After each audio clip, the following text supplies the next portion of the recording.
Grabe, nakakatuwa, nakakainis na sobrang maiiyak ka talaga sa scene na ito.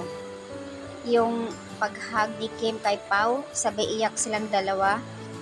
Mapapa OMG ka talaga.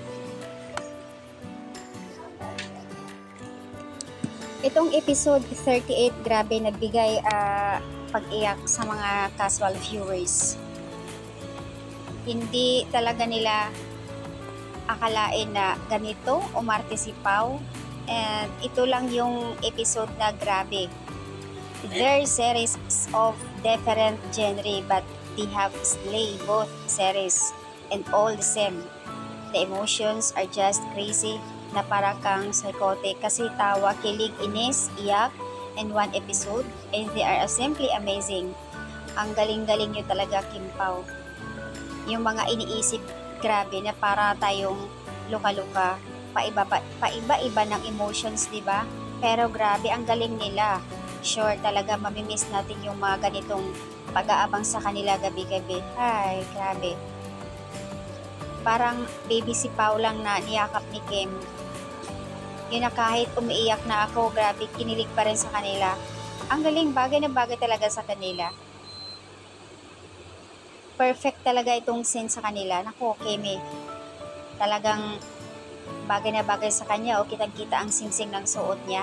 Ang perfect niyo talaga. Sobrang galing-galing umarte ng Kim Pao. Yung mainis ka, pero pag ginagamit itong I need you na sounds, tapos hindi bagay sa video, pero dito, saktong-sakto sa kanila itong music na I need you. Yung pag-iyak ni Pao, nakakadala. Binibibi talaga siya as any Kimi. The scene deeply and resonates with me, unlike the original series. The issue of trauma was not fully explored, and it's a great that the writers improved the story for a more meaningful conclusion, and the scene between Brandon and Kim provided and well-balanced moment after reveal. Congratulations sa inyong dalawa, ang galing-galing niyo.